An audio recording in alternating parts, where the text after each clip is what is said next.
बिस्मिल्लाहिर्रहमानिर्रहीम। आज हम ओ लेवल अकाउंटिंग जिसका कोड है 7707/22 इसका अक्टूबर नवंबर 2021 का पेपर 2 करने जा रहे हैं। पेपर 2 में क्वेश्चन नंबर 1 से लेके 2, 3 ये ऑलरेडी रिकॉर्डेड है, आपको कराची एकेडमी के यूट्यूब चैनल की प्लेलिस्ट पे मिल जाएंगे। आज हम अपने लेक्चर का स्टार्ट क्वेश्चन नंबर 4 से करेंगे। और before starting, I would like to give you one very important information, especially for the students who are watching this video for the first time, कि अगर आप कराची एकेडमी के यूट्यूब चैनल की playlist में जाएं तो आपको ऑलमोस्ट 8 to 10 ईयर्स के पास पेपर्स कंप्लीट विंटर और समर की अटेम्प्ट तमाम क्वेश्चंस जो है वो आपको सॉल्व फॉर्म में जो मैंने करने हैं वो मिलेंगे। प्रैक्टिस के लिए एक बहुत अच्छा मटेरियल है। अंडर वन रूफ आपको ये सारी चीज़ें फ्री ऑफ कॉस्ट पे, कोई इसकी प्राइस भी नहीं है, और आपको फैसिलिटेट करने के लिए कि एग्ज़ाम्स के अंदर आप जो है वो अच्छा परफॉर्म करें और इंशाल्लाह you will be getting A+ in your exam. इसके अलावा एस और ए लेवल के भी पास पेपर्स अच्छे खासी तादाद में वहाँ पड़े हुए हैं, तो आपके जो सीनियर्स हैं जो एस लेवल और ए लेवल की अकाउंटिंग पढ़ रहे हैं उनको भी रेफ़र करें। आज हम अपने लेक्चर का स्टार्ट क्वेश्चन नंबर 4 से करते हैं। क्वेश्चन नंबर 4 में कहता है Nikita is a trader, the totals of her trial balance at 30 June 2021 didn't agree. कि जो निकिता है उसके ट्रायल बैलेंस एग्री नहीं हो रहा है, उसका एरर्स रेक्टिफिकेशन ऑफ एरर से रिलेटेड ये सवाल है।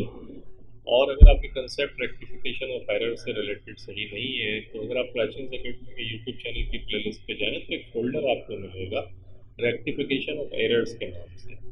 वहाँ जाके मैंने बहुत डिटेल से ये तमाम एरर्स समझाए हैं, वो एरर्स इनकी वजह से ट्रायल बैलेंस एग्री नहीं होता और वहाँ हमें सस्पेंस अकाउंट क्रिएट करना पड़ता है क्योंकि डेबिट और क्रेडिट आपके टाइप एक नहीं है।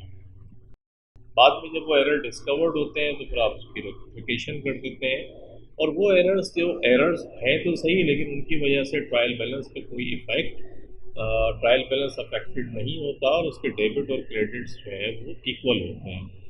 तो ये इसका जो प्रॉब्लम था कि इसका ट्रायल बैलेंस ही निकिता का एग्री नहीं हो रहा है। The debits exceeded the credits by $2,600 कि इसकी डेबिट साइड ट्रायल बैलेंस की ज़्यादा थी, क्रेडिट साइड तो डेफिनेटली क्रेडिट साइड के ऊपर हमें सस्पेंस लिखकर सस्पेंस अकाउंट क्रिएट करके उसको टाइबैक करना पड़ा। निकिता ओपनड अप अ सस्पेंस अकाउंट, तो डेफिनेटली जब डेबिट और क्रेडिट्स आपकी इक्वल नहीं है तो फिर निकिता ने क्या करा कि एक सस्पेंस अकाउंट खोला। The following errors were later discovered, ये एरर जो है फिर डिस्कवर्ड हुए बाद में।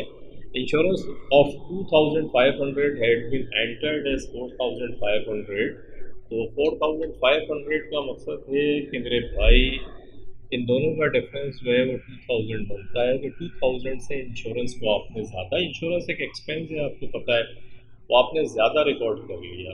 इन the insurance account the correct entry had been made in the cash book, कि आपने पेमेंट करी थी तो कैश बुक के अंदर तो बैंक आपने सही रिकॉर्ड कर दिया, एक्चुअली इंश्योरेंस को आपने गलती से 2000 से डेबिट कर दिया। तो ये गलती थी, डेबिट आपने किया हुआ था। अब इसको सही करने के लिए जाएंगे तो क्या करेंगे, सस्पेंस अकाउंट को डेबिट कर देंगे और इंश्योरेंस को क्रेडिट कर देंगे।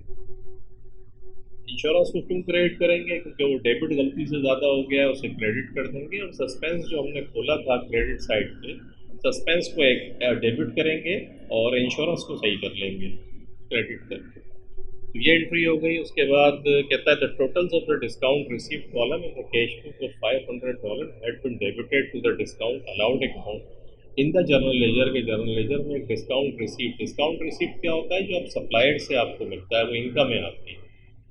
नॉर्मली हम क्या एंट्री पास करते हैं कि जो हमारा ट्रेड पेएबल है उसको डेबिट करते हैं और डिस्काउंट रिसीव को क्रेडिट करते हैं। तो आपको इसे क्रेडिट करना चाहिए था, तो एक्चुअली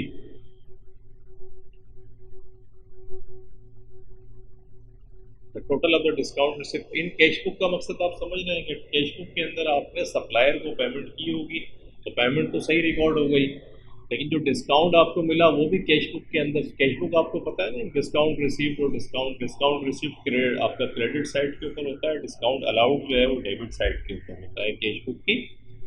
तो क्रेडिट साइड पे जो आपको रिकॉर्ड करना था वो रिकॉर्ड आपने वहाँ नहीं करा, डिस्काउंट अलाउड को डेबिट कर दिया। तो डिस्काउंट अलाउड को जब डेबिट किया तो अब जब आप सही करने जाएंगे तो डिस्काउंट अलाउड को क्या करेंगे, क्रेडिट कर देंगे। कितने से? $500 से, जो 500 है। और डिस्काउंट रिसीप्ट आपने रिकॉर्ड ही नहीं करा था, तो डिस्काउंट रिसीप्ट को क्या करेंगे, रिकॉर्ड कर लेंगे। अब ये दोनों क्रेडिट हो गए और सस्पेंस को क्या करेंगे, सस्पेंस अकाउंट को डेबिट कर देंगे 1000। आपकी समझ में आया क्या हुआ कि डिस्काउंट रिसीप्ट रिकॉर्ड नहीं हुआ था, उसे क्रेडिट करके रिकॉर्ड कर लें। डिस्काउंट अलाउड आपने डेबिट कर दिया था, उसको क्रेडिट करके कैंसिल कर दें और सस्पेंस अकाउंट को डेबिट कर दें 1000 से। तो ये एंट्री पास होगी इसकी। Credit sales of 1400 to Kajal had been correctly entered in the sales account. Sales account के अंदर तो आपने सेल्स सही रिकॉर्ड करी, but debited as 1000 in Kajal's account. लेकिन काजल के अकाउंट को आपने डेबिट जो किया वो कितने से किया, 1000 से किया। तो आपको कितने से डेबिट करना था, 1400 से डेबिट करना था। सेल्स आपने 1400 से रिकॉर्ड करी, लेकिन काजल के अकाउंट को जो डेबिट किया, तो अब क्या करेंगे, काजल के अकाउंट को 400 से डेबिट कर देंगे और सस्पेंस अकाउंट को क्या करेंगे, क्रेडिट कर देंगे 400 से। क्यों? क्योंकि काजल का अकाउंट आपने डेबिट कम किया था 400 से, काजल के अकाउंट को डेबिट कर दें और डेफिनेटली फिर सस्पेंस अकाउंट को क्रेडिट कर दें। A cheque of $700 receive from Anisha. Anisa से आपने रिसीव किया था, had been correctly entered in the cash book. Cash book के अंदर तो सही रिकॉर्ड हो गया, बैंक रिकॉर्ड हो गया, बट क्रेडिटेड टू आयशाज अकाउंट। लेकिन आयशा के अकाउंट को आपने क्रेडिट कर दिया। एक्चुअली अनीसा के अकाउंट को आपको क्रेडिट करना था, आयशा के अकाउंट को क्रेडिट कर दिया। तो आयशा के अकाउंट को आप क्या करें, डेबिट कर दें 700 से और अनीसा के अकाउंट को क्रेडिट कर दें 700 से। यहाँ सस्पेंस अकाउंट का कुछ लेना देना नहीं है, क्योंकि एक का अकाउंट डेबिट हो जाएगा तो जो आप गलती से क्रेडिट कर दिया था वो कैंसिल हो जाएगा, और जो अकाउंट ओरिजिनल था अनीसा का वो आप क्रेडिट कर दें। तो ये 4 एंट्रीज आपकी पास हुई जो आपने देखी। मांगता क्या है ये आपसे, कहता है prepare journal entries to correct error 1 to 4, narratives are not required. Entries मैंने आपको करके बताई हैं। Suspense account debit, insurance credit, suspense debit कर दिया 1000 से, डिस्काउंट रिसीव क्रेडिट और डिस्काउंट अलाउड क्रेडिट। काजल के अकाउंट को 400 से डेबिट किया, सस्पेंस को क्रेडिट किया, आयशा के अकाउंट को डेबिट किया और अनीसा के अकाउंट को क्रेडिट किया। तो ये एंट्रीज अभी हम कर चुके हैं। ये वाला सवाल तो आपका कंप्लीट हुआ। आगे कहता है prepare the suspense account, start with the differences in the trial balance. Trial balance के डिफरेंस जो है उससे शुरू करें, और इसमें फॉर्मेट भी आपको दिया हुआ है, आप देख रहे होंगे। डेट डिटेल्स डेबिट हो गया, डेट डिटेल्स क्रेडिट हो गया। आपका जो डिफरेंस था इन दोनों के दरमियान, डेबिट साइड ज़्यादा थी, वो कितने सी वो देख लें, वो थी $2600 से, डेबिट साइड ज़्यादा थी। तो क्रेडिट साइड के ऊपर आपने सस्पेंस लिखा। Difference on trial balance, difference on trial balance कितना था, 2600। क्रेडिट साइड के ऊपर लिखा हुआ था सस्पेंस, तो देखते हैं हम ये सस्पेंस अकाउंट की क्रेडिट साइड पे हमने लिखा। अब सिंपल एंट्रीज के अंदर आकर देख लें, जहां आपने डेबिट किया है, सस्पेंस को डेबिट किया था आपने 2000 से इंश्योरेंस की वजह से, तो देखें सस्पेंस डेबिट हो गया इंश्योरेंस की वजह से। फिर सस्पेंस को आपने डेबिट किया था इन दोनों की वजह से, डिस्काउंट रिसीव्ड और डिस्काउंट अलाउड। तो देखें डिस्काउंट रिसीव्ड डिस्काउंट अलाउड की वजह से सस्पेंस अकाउंट को आपने डेबिट कर दिया, ये डेबिट साइड है और ये क्रेडिट साइड है।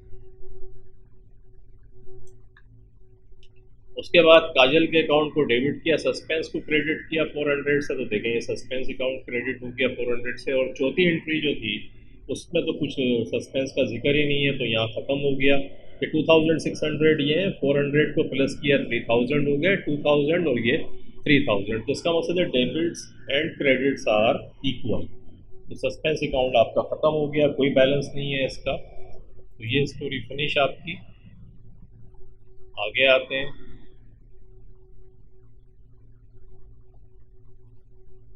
कहता है complete the statement to show the effect on the profit for the year of correcting errors 1 to 4 के जो प्रॉफिट का इफेक्ट है वो आप शो करें। Where the error doesn't affect profit right no effect. Calculate the corrected profit for the year. Corrected profit आपको calculate करना है। Statement of corrected profit for the year ended 30 June 2021। Examiner का favourite question है, time and again वो पूछता है profit for the year उसमें दिया हुआ है 28,000 आपको सवाल के अंदर। बाकी एरर 1 2 3 4, तो एरर 1 देखें, एरर 1 का था मसला क्या, आपको ऐसे ही समझा देता हूँ। देखें एरर 1 हम यहाँ करके आए। एरर 1 क्या था कि हमने इंश्योरेंस एक्सपेंस अकाउंट था, इंश्योरेंस को हमने क्रेडिट कर दिया। जब इंश्योरेंस को क्रेडिट किया, एक्सपेंस आपका कम होगा तो प्रॉफिट क्या होगा, प्रॉफिट इंक्रीज हो जाएगा, प्लस साइन इंक्रीज हो गया प्रॉफिट आपका 2000 से। ये देखिए डिस्काउंट रिसीव्ड आपकी इनकम है, और डिस्काउंट अलाउड गलती से आपने डेबिट कर दिया था। डिस्काउंट अलाउड जो है वो आपके रेवेन्यू में से आप कम करते हैं।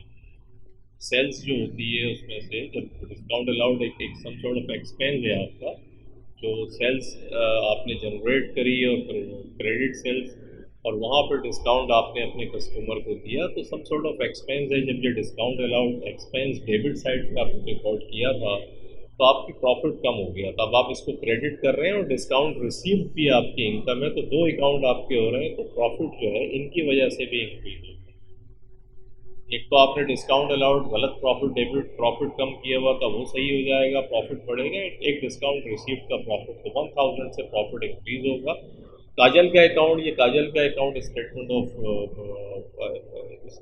फाइनेंशियल पोजीशन के अंदर जाता है, बैलेंस शीट जिसे हम कहते हैं, इनकम स्टेटमेंट में नहीं जाता, तो इसका कोई इफेक्ट नहीं होगा, नो इफेक्ट। इसी तरीके से आयशा का अकाउंट ट्रेड रिसीवेबल, ये एसेट है आपका, एक एसेट डेबिट हुआ, दूसरा क्रेडिट, तो इसका भी प्रॉफिट के ऊपर कोई इफेक्ट नहीं होगा।